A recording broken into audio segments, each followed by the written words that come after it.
La première question qu'on va se poser aujourd'hui, c'est quand on fait le Kiddush, l'El Shabbat ou Yom Shabbat, on va s'intéresser d'abord par l'El Shabbat.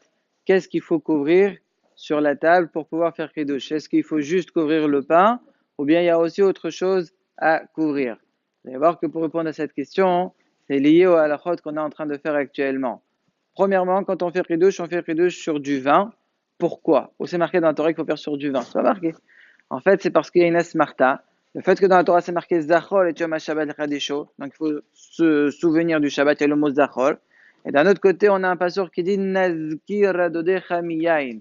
Donc on voit encore le mot Zechira, Zachor Nazkira, c'est la même racine. Et juste après, c'est marqué Miyain. Donc de là, on apprend que lorsqu'il y a le mot Zechira, ça doit se faire sur du vin. Il y a aussi un autre passeur qui nous montre la même chose. C'est marqué Zichro Kiyen Levanon. La même chose, il y a Zichira à côté du vin. Donc c'est pour ça qu'il faut faire sur du vin. Maintenant, le problème c'est qu'on a du pain devant nous, oui. Lorsqu'on a le pain, normalement, on sait très bien que lorsqu'on a Mossi devant nous et on a du vin devant nous, qu'est-ce qu'il faut faire la bracha en premier? Dans les cheveux d'Aleph, on voit la lacha clairement qu'il faut commencer d'abord par le Mossi. Donc là, comment ça se fait que tu commences par le vin, tu es en train de faire honte au pain, tu es en train de dire non, non, cette fois exceptionnellement, on va être mardim le vin. Qu'est-ce qu'on fait? On couvre le pain, comme ça, on ne fait pas honte au pain. Ça, c'est connu, tout le monde couvre le pain. La sheila, elle est maintenant, est-ce que ça suffit de couvrir le pain ou pas? D'après ce qu'on vient d'étudier les jours passés, ça ne suffit pas de couvrir le pain, il faut couvrir aussi tout ce qui est mésonote. Pourquoi? Puisque le même temps, le mésonote, c'est prodem à la bracha de Boré Geffen. Pourquoi? Geffen, il est numéro 3. Même si tu dis qu'on ne parle pas du vin, en tout cas, il est toujours par rapport au raisin. Le pain, c'est Hita Serola. Donc, il est Kodem dans le passour. Normalement, on doit commencer par lui. Donc, c'est pour cela qu'il faut couvrir aussi tout ce qui est maisonnote. S'il y a des bislis, des crackers ou bien des galettes ou autre chose qui est maisonnote, il faudra couvrir. À la maison, c'est assez facile. Mais dans les ridouches qu'on fait Shabbat à la synagogue, les tables, elles sont déjà dressées. Il y a déjà tout sur la table. Il y a les maisonnotes, il y a toutes les brachot. Et on fait ridouche. Là, c'est un problème. Il faut couvrir tout ce qui est maisonnote. Donc, si toi, là où ta place, elle est dans le ridouche, tu trouves des maisonnotes, il y a des serviettes juste à côté, tu le fais hinématov. Le problème, c'est que des fois, il n'y a pas de serviette, ou bien il n'y a pas assez, ou bien tu ne peux pas tout couvrir. Là, bon, elle m'a la saute. Mais sinon, les khatehila, il faut faire ça. Ou bien, une autre solution, si c'est un petit ridouche, c'est pas très grand, on dit au serveur d'amener les maisonnotes après ridouche. Dès qu'on finit boire le plat ils sont mazélémim et takol, comme ça on est tranquille. Maintenant, est-ce qu'il faut couvrir aussi les olives? S'il y a des olives dans leur kiddush, est-ce qu'il faut les couvrir ou pas? On va réfléchir.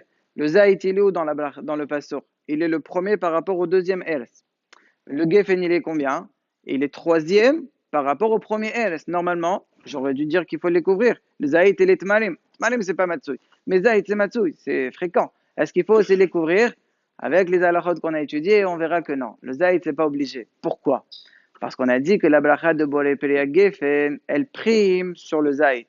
Pourquoi? Tout ce que la Torah elle a dit Geffen numéro 3, c'est lorsque tu manges un raisin. Mais lorsque tu fais de ça du vin, donc il y a une bracha spéciale qui est plus mévoreret, qui est plus précise que Boré Peria. Boré Peria, c'est tous les fruits de l'arbre. Boré Peria Geffen, c'est Daoukal, le fruit de la vigne, donc le raisin. Alors c'est pour cela que dans ces cas-là, c'est soit on tient la bénopère, est-ce que là le geffen il passe avant, on n'a pas de problème, ou soit on dit que c'est pas vraiment la halakha, on fait ce qu'on veut, on n'est pas obligé de couvrir puisque il n'y a pas un digne de boucha. Quel boucha? De toute façon, j'aurais pu faire ce que je veux.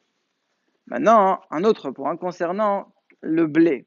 On a dit hita c'est en premier. Maintenant, si quelqu'un il veut être kossé, c'est un hita. Il veut manger du blé cru. La bracha c'est quoi? C'est bolé pelé adama. Est-ce qu'il va être primé sur le zaït? Il y a à Shavuot, on fait souvent ça. Ça s'appelle qali, en arabe ça s'appelle qalia. C'est du blé qui est cuit au four. Est-ce qu'on doit faire avant tout le monde? On n'est pas obligé. Le Ba'ag, Ba'al al-Khadgidolot et Saram de toujours dans ses manuels Shudalef, qui dit non. Tout ce que la Torah elle a dit, Hita, il a une ma'ala avant tout, c'est lorsque tu fais de ça du pain ou un ma'aser des gâteaux, etc. Mais lorsque c'est quoi c'est cet Hita, c'est pas le der, il a perdu sa ma'ala de Shirat Aminim. Et donc c'est pour cela qu'il n'y a pas l'ardima. Par contre, si jamais ce blé-là, tu l'as cuit au point où il est devenu très bon, et ça ressemble un petit peu à ma'aser là. Je veux parler de quoi? La céréale très connue que tout le monde appelle Smax. Celle-là, c'est du blé. C'est du blé, il n'est pas moulu, c'est mamage du blé. Et il est soufflé, il passe un ta'alir de hidou, il est cuit à la vapeur, etc. Après, il rajoute du sucre, etc. Mais il a quand même la ma'ala du blé que c'est le der. C'est une mahlok, est-ce qu'on fait maisonnote ou adama? Selon Marin Avalam, c'est maisonnote. Selon le Rov, Ahronim, dont le Barbadia Youssef, Rabbi Mordechai Eliyahu, Rabbi Shana Bashaoul, tout cela, ça reste Boré Adama. Malgré tout, il a une ma'ala. Donc là, il sera Kodem sur le Zaït, il sera Kodem sur le Tamal. Pourquoi j'ai dit sur le Zaït aussi? Voilà, le Zaït aussi, il est premier par rapport au deuxième Eretz. Oui, mais Hita, il est premier par rapport au premier Eretz. Quand tu as le premier et le deuxième, qui tu fais en premier? Tu fais attention au premier Eretz. Donc c'est pour cela que ce sera le Zaït qui sera Kodem. Petite précision sur cette histoire de Smack, qu'il ne faut pas manger dedans Kazaït. À partir de Kazaït, tu rentres dans un Safir Bracha Aharona. Peut-être c'est Adama, donc Nefashot, peut-être c'est Alamerya comme un Avram, donc Alamerya, donc peut-être rien du tout. Donc c'est pour cela qu'il ne faut pas en manger Kazaït. Donc maintenant, quand vous faites ça avec votre lait, c'est vrai qu'il faut faire attention, prenez autre chose avec, ou comme ça, vous êtes poter mimanafshar. Mais sinon, c'est un Safir concernant la Bracha Aharona.